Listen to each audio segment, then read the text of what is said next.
What is going on, everybody? Amazon Seller News Live. Another week has come and gone. Got a full house again this week, which is awesome. Chris McCabe from E-commerce Chris, Eric Castellano from Ecom Profit Path, and of course, Danon from Ecom Triage. Gentlemen, appreciate you joining me today. Likewise. It's good to be here. We're going to be diving into some good news today. Some big changes coming from Amazon here, the end of 2025, beginning of 2026. So definitely going to want to pay attention to this one as we dive into all these changes. And without further ado, let's go ahead and dive into this first one, which I think is really big. So I'm curious to hear your guys' thoughts on this. Chris, you probably run some of the most ads or help people with ads, perhaps a little more than myself and Danon and Eric, but we'll see what everybody thinks on this. Amazon introduces reserve share of voice for branded search. Amazon is rolling out a fixed priced reserve share of voice system that lets brand registered sellers lock in sponsored brands' top of search placement for their own branded keywords. This eliminates auction volatility for brand terms, but requires API setup, upfront payment, and validation that the keywords match your registered top brand or registered brand.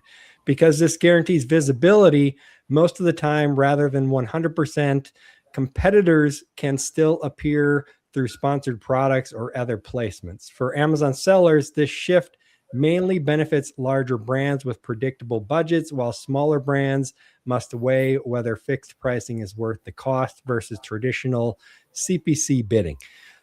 So a mouthful there, but essentially brands can lock in the advertising for their branded keywords. At least that's the way it's supposed to work. What are your thoughts on this, Chris? Yeah, so we don't create ads for people. We tend to deal with problems with ads, like Amazon won't let us do this ad. We don't know why. So we deal with ads managers if there are account problems, ad creation problems, because of a restriction or a block, kind of like account suspension, ASIN suspension type stuff. This is interesting because for years, keywords have been abused by people who weren't the brand. So I think this is one of the big drivers, forcing you, if you're going to mess with someone's backend keywords, to, or add keywords, to pay and put some money behind what you're doing. But also I think it's supposed to favor brand owners, but I don't know if it'll have some loopholes. I don't know if it'll be exploited by people who have a bigger budget for certain keywords than the brand owners. But like you said, it looks like there's priority given for, you actually own the brand, versus someone who's pretending that they're the brand owner or trying to mooch off the brand owner. So it'll be interesting to see how this plays out. But there's been so much nonsense for the last 2-3 years about, different keywords and who's using them, why and how, and are they the brand, are they not the brand? So maybe this will play into that. Yeah. It's interesting that it's only through API integration, it says here, which is rather archaic. I'm sure eventually it will move into the graphical user interface like everything Amazon as it advances. But I don't know. I mean, with Amazon announcing that you're going to have to pay them, what was it, $1,400 a year in order for the pleasure to be able to access the API, they're going to have thousands upon thousands of brands go, oh, well, we also have to pay $1,400 a year for API access. So Amazon just picked up a few more gajillions of dollars per year in revenue. Yeah. So here it says $4,914 which is a lot, but it could be less than what you might be spending in a year for your branded search terms. Yeah. And I think the downside is for smaller brands, right? Because it's like you're committed to that. You're locked in. So once you click approve and that ad starts running, I mean, there's no, if it's not performing as expected, there's no backing out. So I think smaller brands will be more hesitant to participate in this, but for a bigger brand, absolutely, it could make logical sense. Yeah. I see two sides of this coin. Good, now you can lock your own branded terms. Bad, because somebody's going to figure out a way around that. You know, if your top competitors, they're going to figure a way around that. And you will be locked into paying dollars that maybe don't matter after a year, you know, because now your competitors are showing up on other search terms. I don't know what it would look like exactly, but so there's pros and cons. One being that, the second being that you now have to pay for your own terms. And what's that expense going to be? Amazon doesn't talk about what the expense is going to be, you know, because typically if you go on to Google, if in order for you to win the ad space on your own brand, when you've confirmed with Google it's your own brand, it's a very low cost per click. Yeah. I don't know what Amazon's going to charge, but I'll bet you it's going to end up being more, especially since you're going to have to pay that extra $1,500 a year for API access. Yeah. And you're going to have all these big brands that maybe they don't know how to work with ESP API, so they're going to have to hire someone to handle this stuff.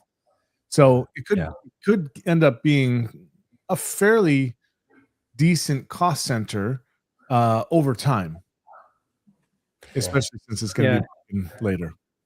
And it's also an interesting trademark issue, right? Because with Amazon, you're not supposed to anyways. A lot of people do it, but you're not supposed to put other people's trademarks in your copy, even if it's in the back end keywords that nobody sees. So if you're targeting my brand name in the PPC, you're using my brand name in the back end of the PPC advertising console, right? So is that a trademark violation by simply targeting those searches in the advertising console? Could that be some kind of legal case that comes up? You know, obviously that's been this kind of thing's been happening a long time, so maybe there's nothing there.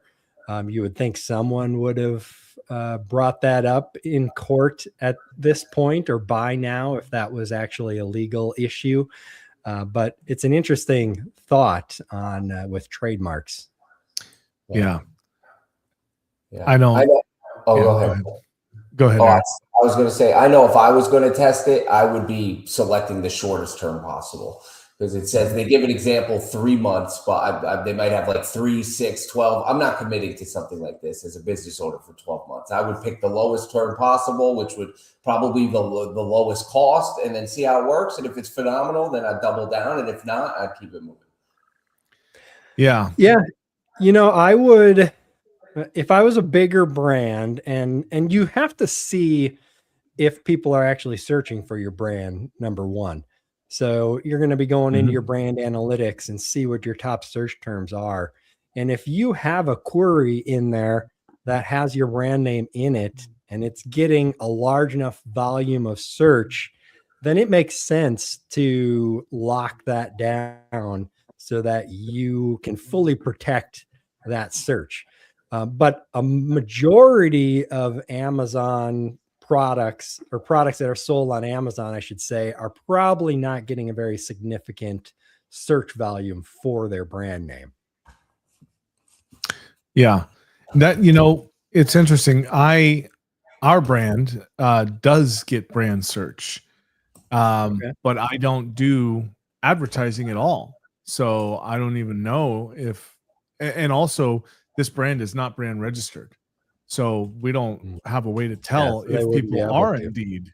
Yeah, we have no way to tell. Yeah.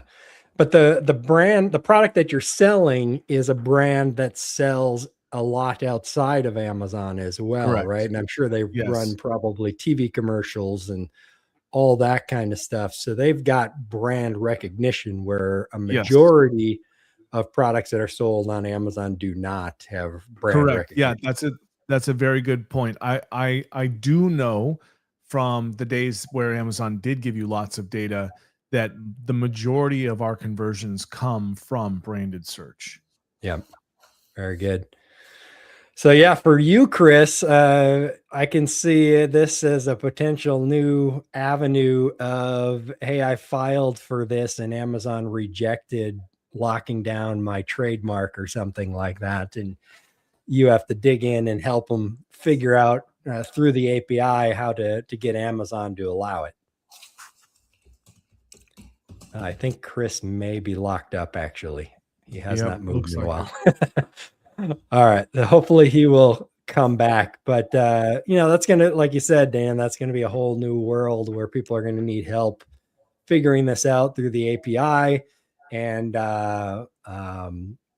fixing rejections from Amazon. Yep.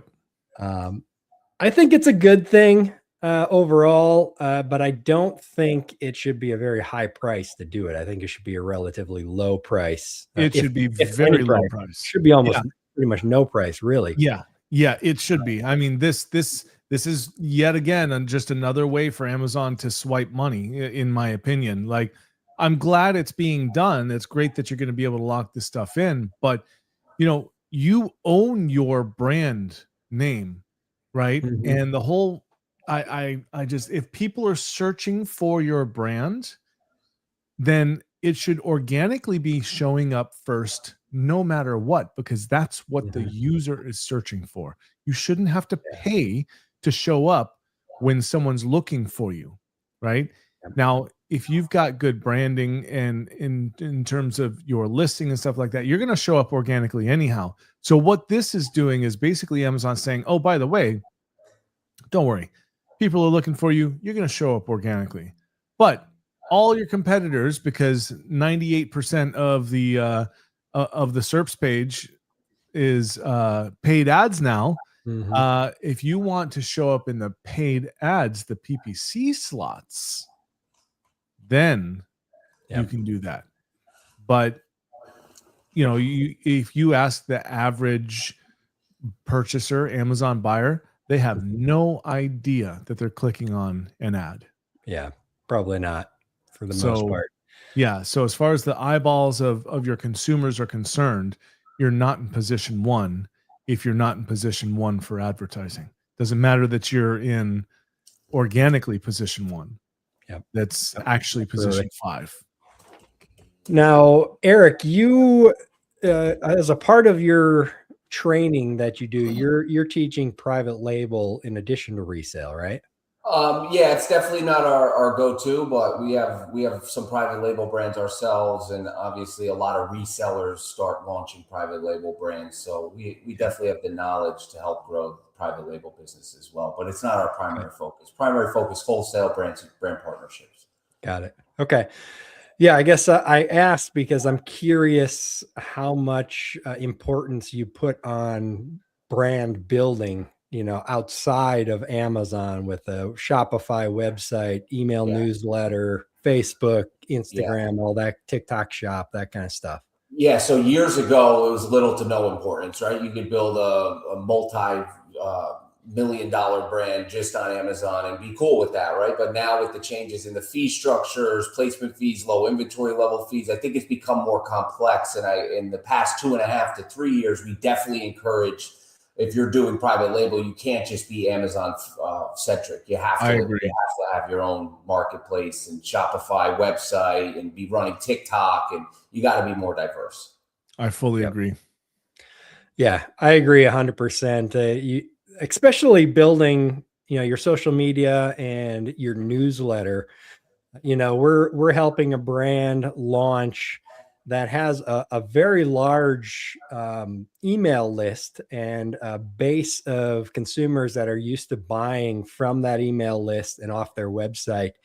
And so they were able to just send out an email and generate several thousands of dollars worth of sales right from the launch of the product on Amazon. So it's pretty amazing when you have that outside traffic and are able to drive it into Amazon to build your brand. Yeah.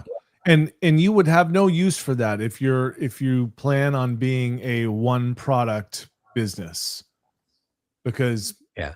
the only thing you can do is like, and another deal, you know? Yeah. Well, in this day and age, I would stay away from, making random products and trying to grow them on Amazon. I'd really, especially if you're based in the USA or Europe, Mhm. you need to build a brand identity that people connect with if you're going to compete with just all the cheap knockoffs that are inevitably going to come.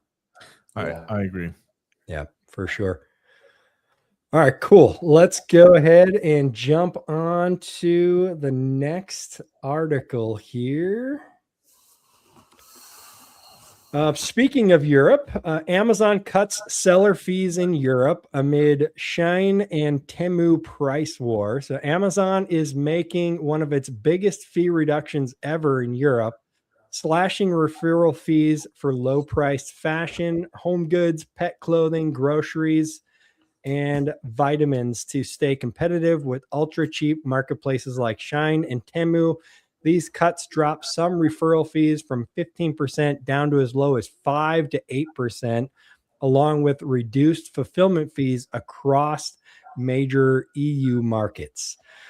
So I wanted to talk about this because in the past, we've talked a lot about the importance of competition to Amazon, which is still relatively minimal in the US, but it looks like it's starting to cut into their market share enough in Europe that they're actually having to cut prices and fees for sellers, which is great for us.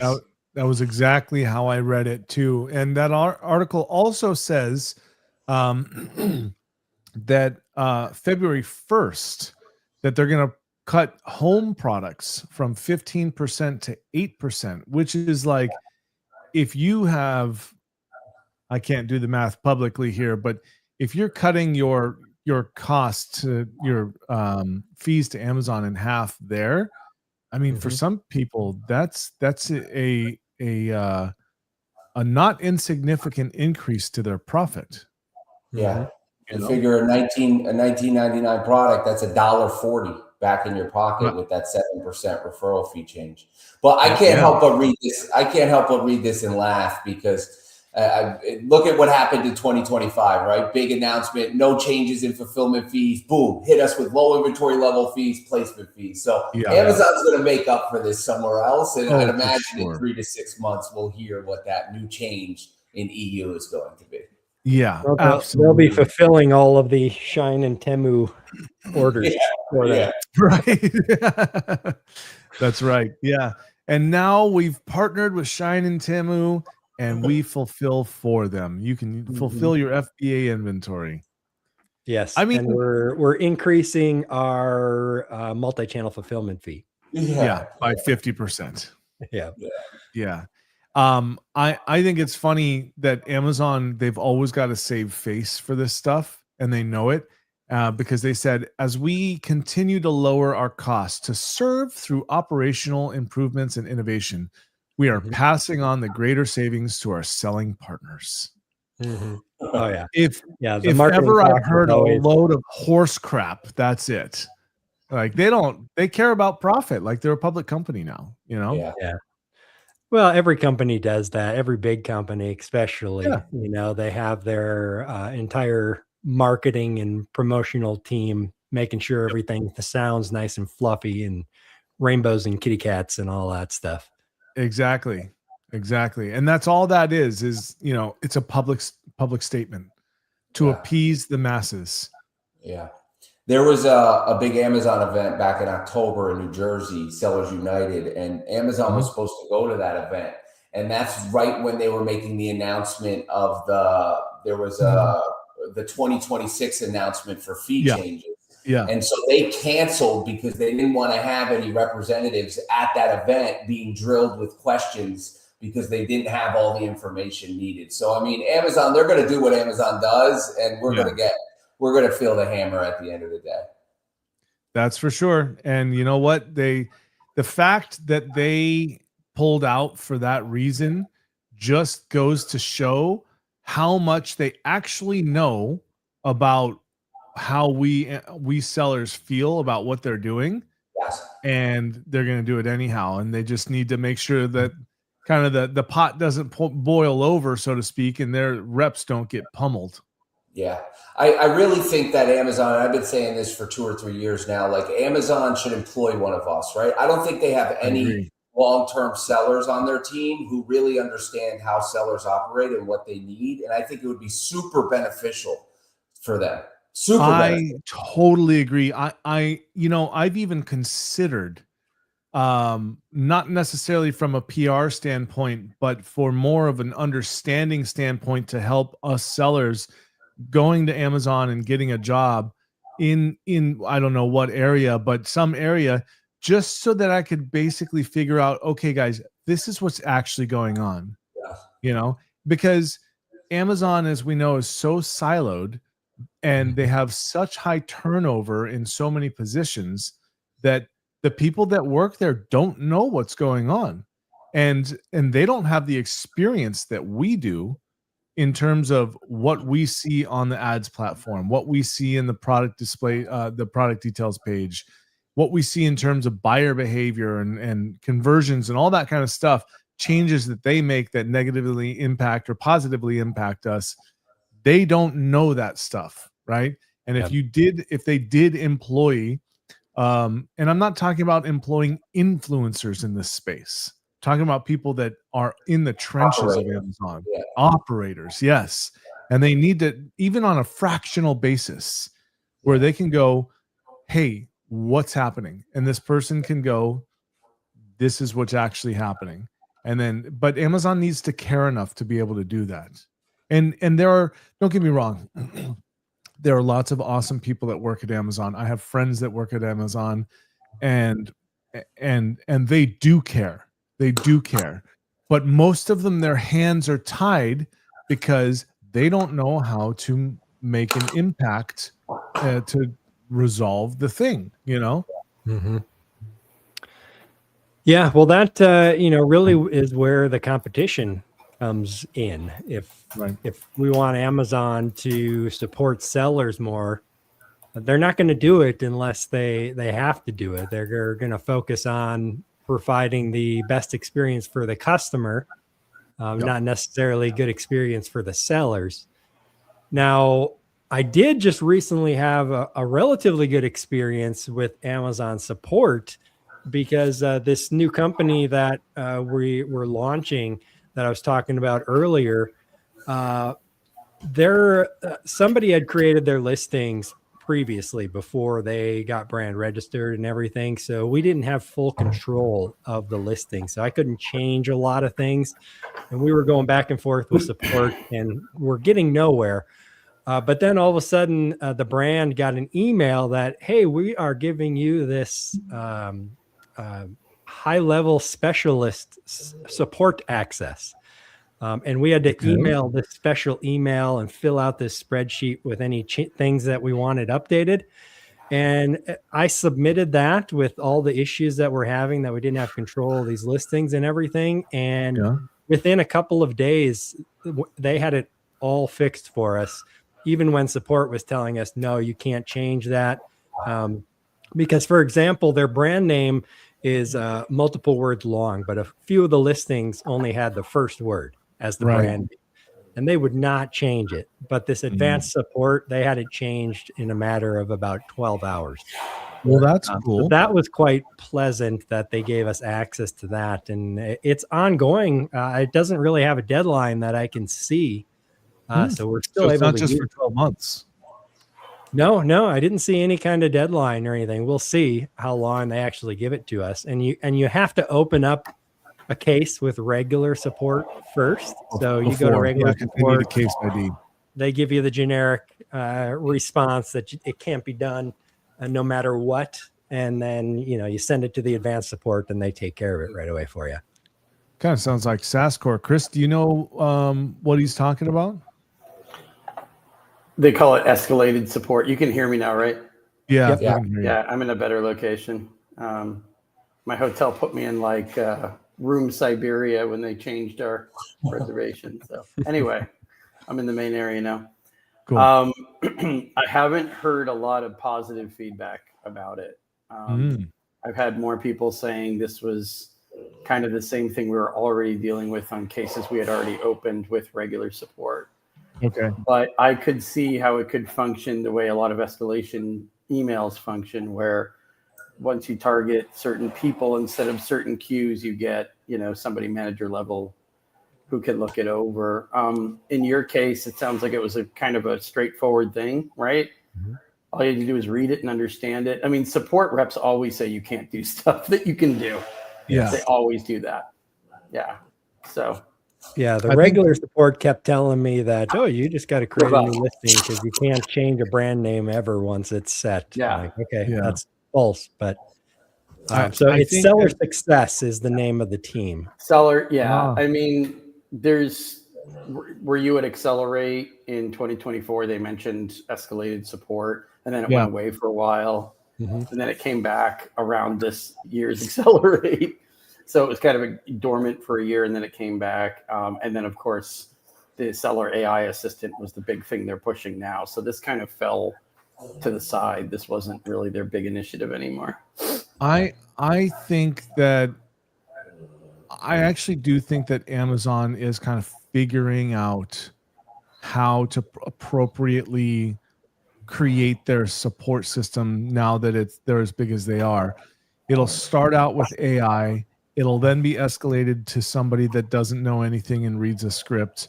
But then I think after that it should, I'm hoping that we'll have an escalation path that makes sense where and also I think that maybe with the AI, because it's going to be referencing their own policies, that you'll be able to give your first, or I guess technically your first human degree of support better information, because the AI will have referenced their own policies, hopefully.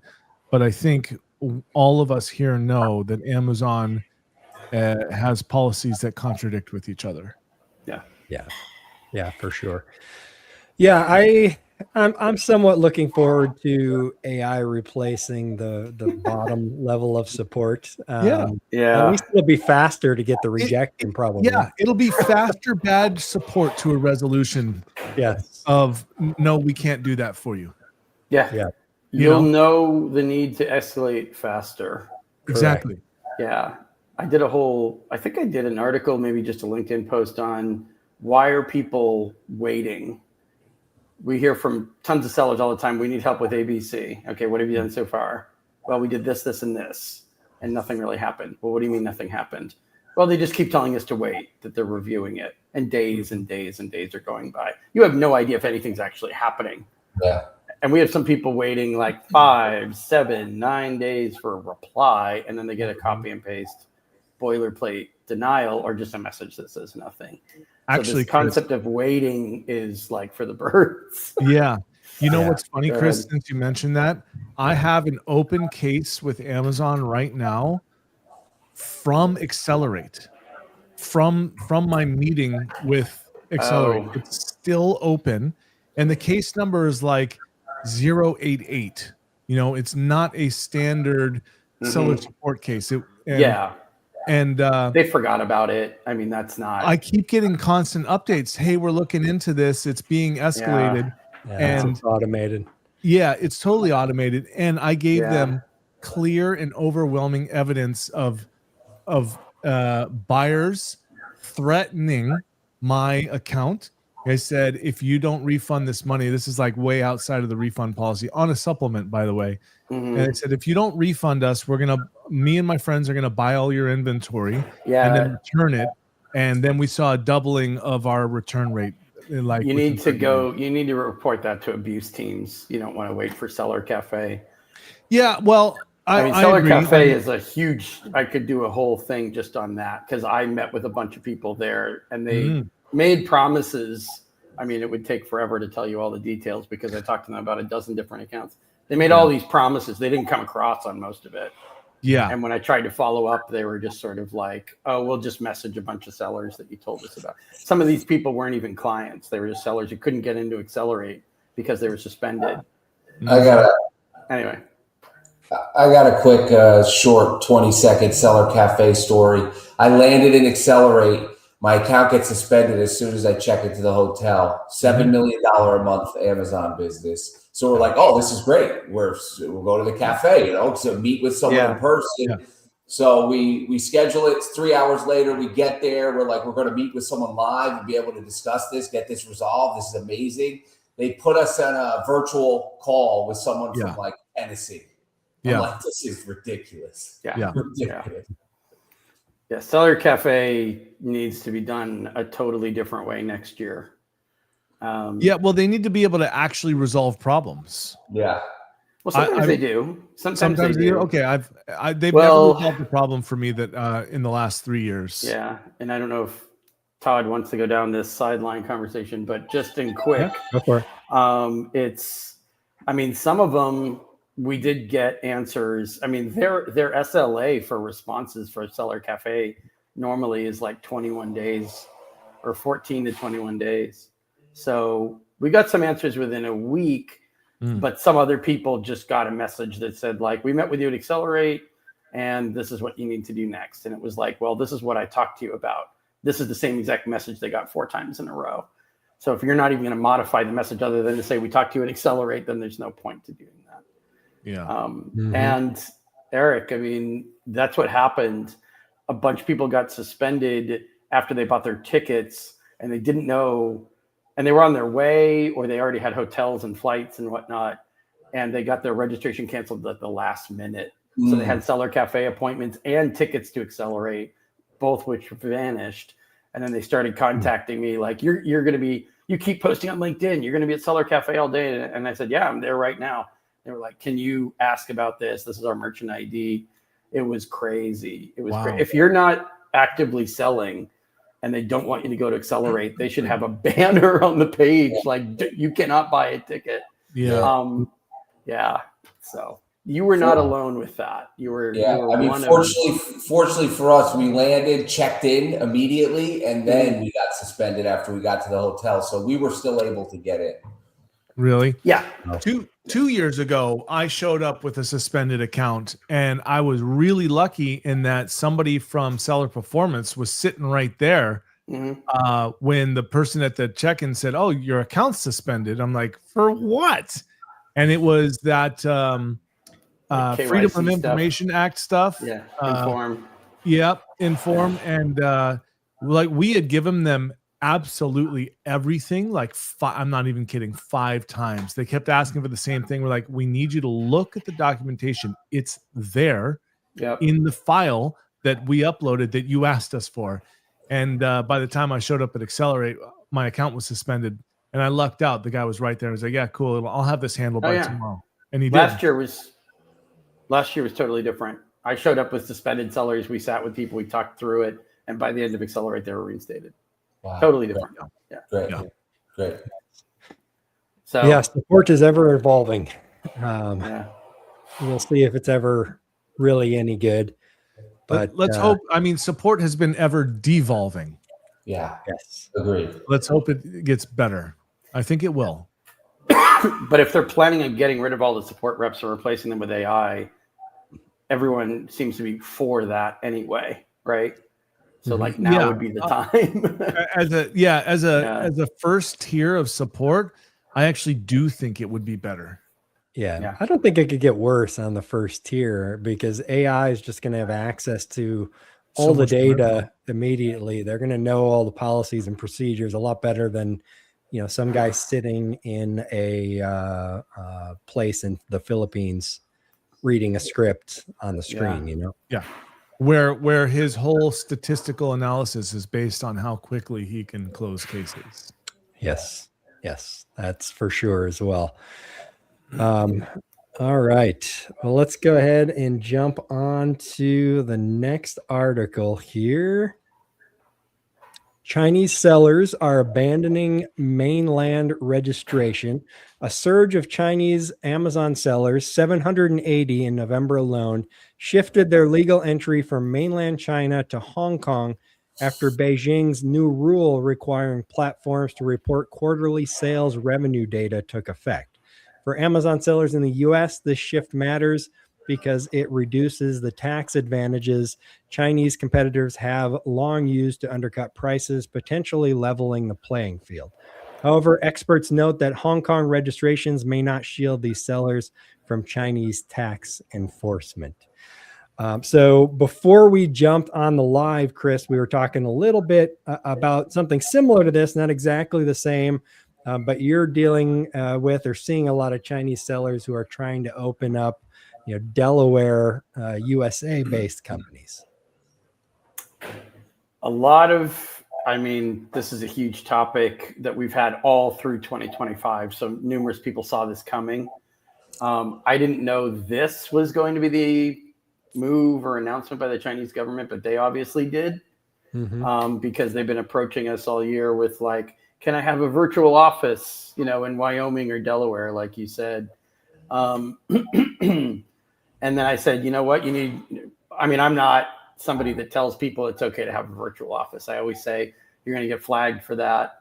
You want to be safe, have a real office, open an office in the United States, and try to create a new LLC, and then go to Amazon and say, I need a new account for this new LLC. Then you get into like, are you going to be selling the same stuff or not? And that's a complicated question. But just to answer your question, the first part of it, we are now getting tons and tons of people who are like, I either want to change my China address to a US address on an existing account, or I need help opening up an account under a new LLC in the United States and then getting a new account for that. Depending on the complexity, sometimes I'm just introducing them to people who open accounts at Amazon. Like, I'm not offering that as a service. I'm just like, you got a few moving parts here, and some of it's like you keep saying you don't need to have US based personnel. I'm kind of saying now you do, and you got to figure out what kind of expense you want to allocate for that. But some questions are so tangled that it's even tough for me to answer, and I try to direct them in the direction of Amazon teams who are dedicated for that sort of thing. Yeah, it was definitely interesting news when China decided that they wanted to get the data from Amazon so that they could tax Amazon sellers on the revenue that they're making in the United States. So now obviously you can see from this graph, just in the last 3 months, it went from pretty much zero Chinese sellers changing their legal entity on Amazon to over 800 in November alone, escalating extremely quickly. So they're just trying to escape China's taxes by going to Hong Kong, which the effects of that is hard to say. Technically, China took over Hong Kong, a few years ago, they marched in and kind of took it over. Technically, it's still a separate entity over China, but under direct Chinese control. Yeah, technically, Britain had a 99-year lease on it or something like that, and that ended in the late 90s or something. They stopped paying rent. I don't know what happened, but mainland China definitely literally marched in there and said, that's it, this shit's ours. Yeah, I think there was a movement in Hong Kong to basically become their own country, and the Chinese government said, nope, that ain't happening, and flooded the streets with the army. So and I believe that some people disappeared as well. Oh, I'm sure Dissenters. that happens. But yeah, the just like here, people try to evade taxes. So same kind of thing happening over there. I think the more interesting story that we covered last week with lawmakers pressuring Amazon to have more transparency into where products are being manufactured and where their parts are coming from, where the sellers are from, could play in a lot to what you're seeing, Chris, with the Chinese sellers opening up offices in the United States.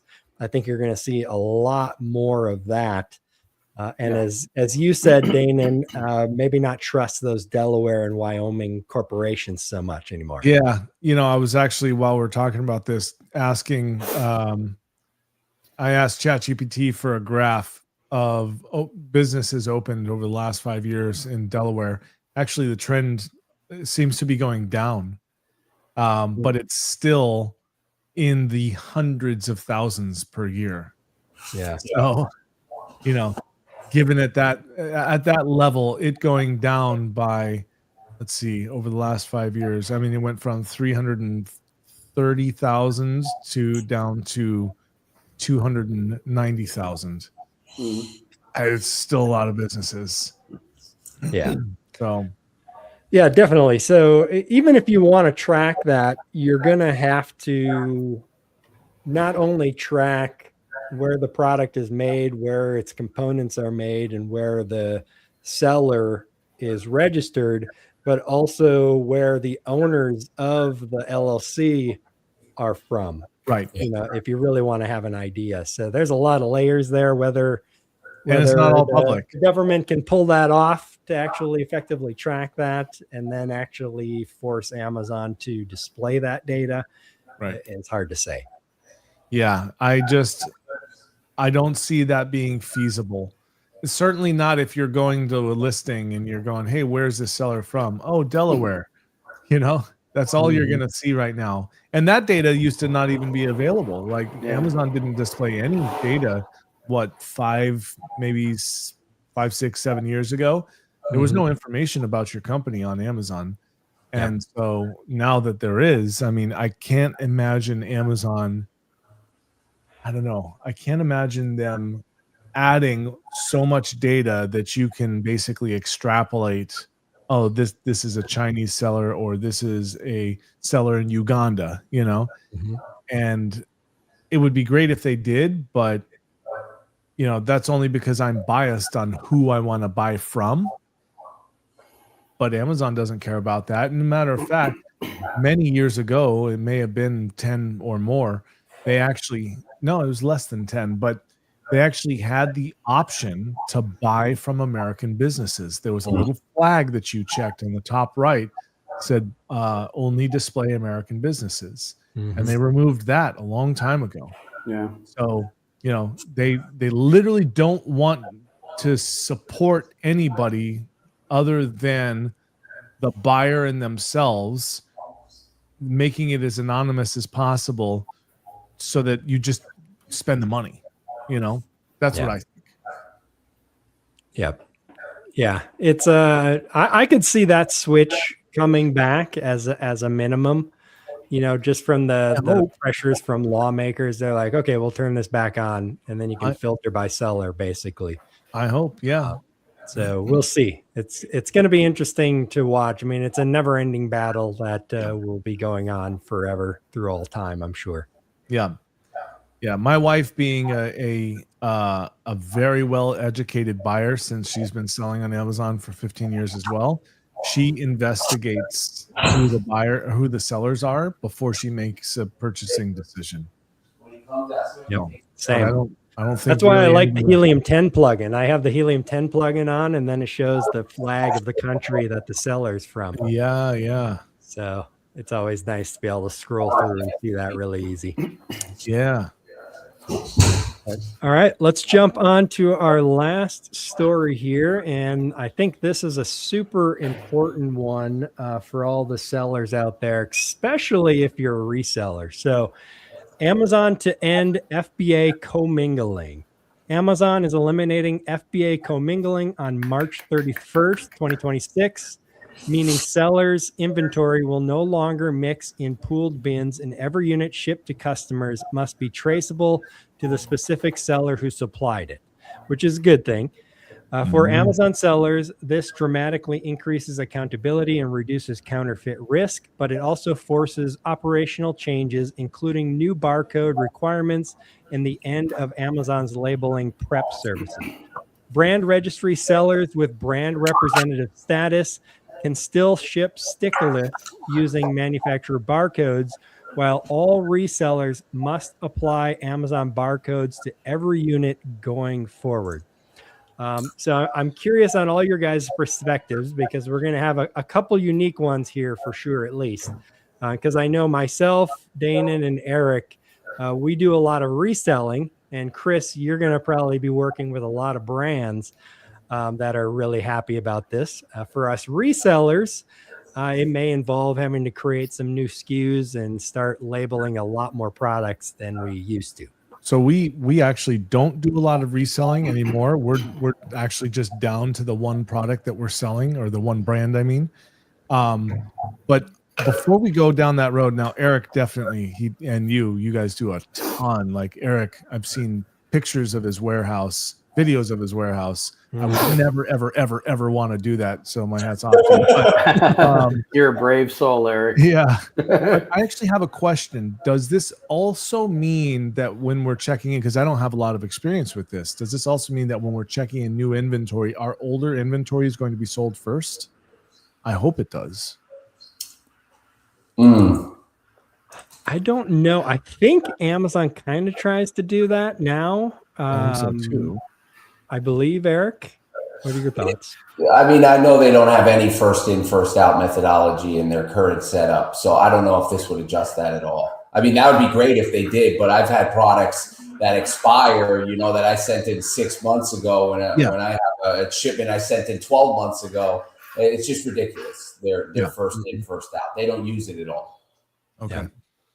Yeah. Okay, cool. All right. I didn't mean to hijack the topic here, but I was just curious about that. Yeah. Well, Eric, you've got a lot of products. I'm sure some are probably commingled, some are not. How are you guys going to approach this in having to basically sticker everything? Yeah, interestingly enough, I've always been an advocate of not commingling your inventory. I advise all of our students to do it. And as of recently, we had up to 4,000 active SKUs. Not one of them was commingled.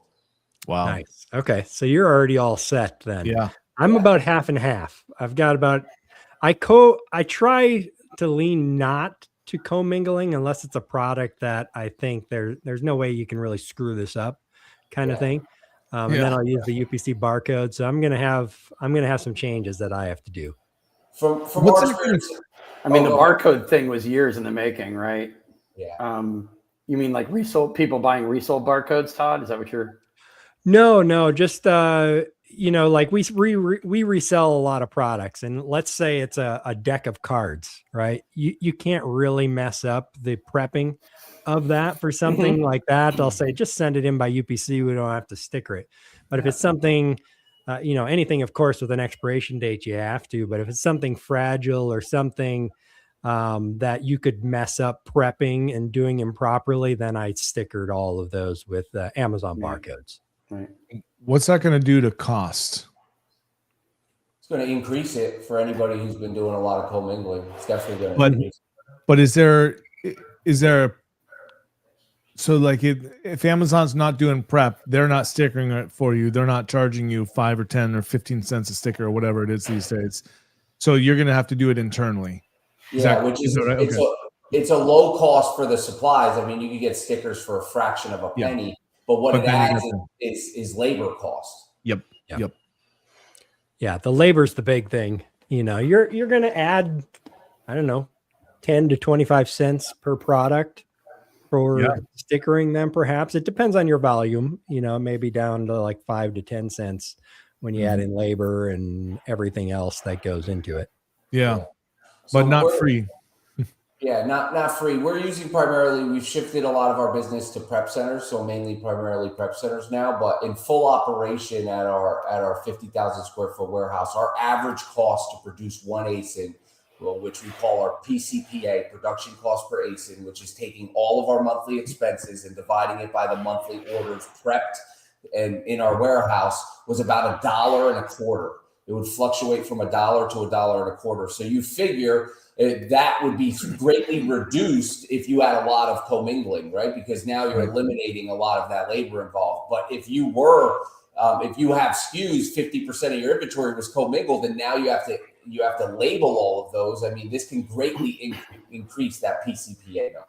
Yeah, and not only that, you're going to have a period of time, months for sure, figuring out the best methodology to optimize it to be able to do it as efficiently as possible. Yeah. Yep.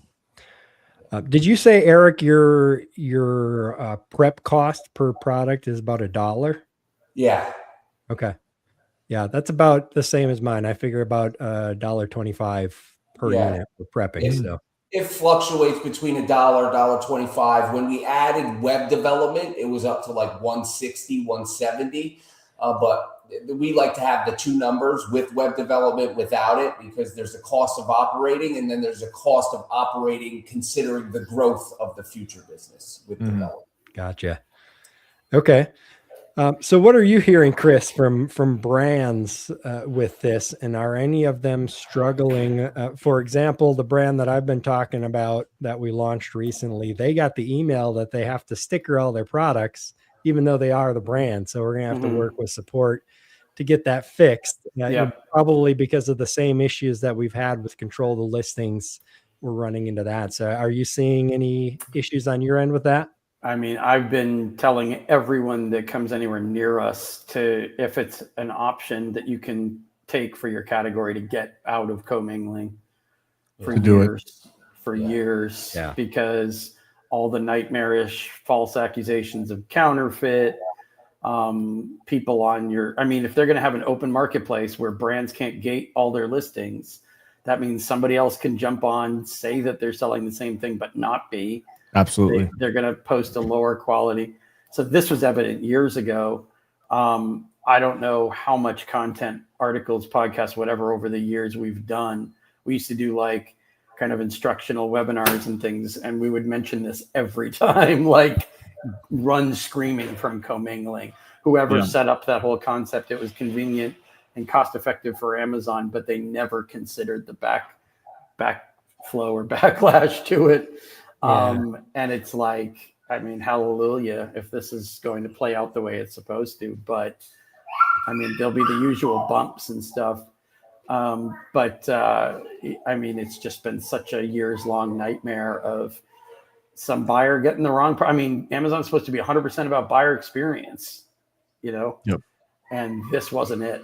So, I mean, it's good. And there are going to be brands. I mean, we still have brands who a lot of their listings or some of their listings will be flagged for review, and they'll say buyers had concern about the authenticity of your products, or they're just outright accused of counterfeit. I mean, do you know how many counterfeit disputes we do a year because brands are accused of counterfeiting their own products, which makes absolutely no sense, or violating their own intellectual property, like the IP disputes, which is kind of like how we started this whole conversation today. You were talking about trademark keywords, right? That created a whole other level or circle of hell with sellers. Sellers just historically don't understand that for intellectual property issues, you need intellectual property expertise. And they kept hiring this grab bag of Amazon lawyers that are floating around out there. Most, if not all of them, aren't IP lawyers. And that played into this whole commingling thing. They would be like, well, just send a letter to legal saying we're not counterfeiting our own products. And then it would take forever to get a response, or they would just get a generic response back. So it's like the cartwheel of other problems in other areas that spiral because something like this gets fumbled at the outset. So hopefully this mops up most of that. I think with Amazon stuff, if you attack the problem at the source, I mean, if they attack the problem at the source, 75% of it improves quickly. So, yeah. And this is another step, towards the favorability of brand direct over resellers, I think. And Amazon has been pushing that way, because now the brand themselves are going to not have to sticker the product, and they're not going to be commingled. So they're going to save that extra expense, extra labor cost. So it makes things a little bit easier for the brand, a little bit harder for the reseller. Yeah. But that's where brand partnerships, right, Eric? You and I did a full episode on brand partnerships. And so that's where brand partnerships really come into play. So you have that direct relationship with the brand, and you're helping them resell their products rather than just being a random reseller. Yeah, and they can give you that brand representative role in brand registry, so you can have the commingling opportunity. Yeah. That's exactly. I mean, that's what we've done with our supplement brand for the last decade. You know, it's just we are their Amazon sales team. You know. Yeah. Yep. I like it that way. Same here. All right, guys. Well, we are just going over the top of the hour, so we'll let you all get back to work. And I appreciate you coming on the show. Everybody out there watching, every Thursday at 12 p.m. Eastern, we do it. So until next time, have an awesome one and happy selling, everybody. Bye, everyone. Todd.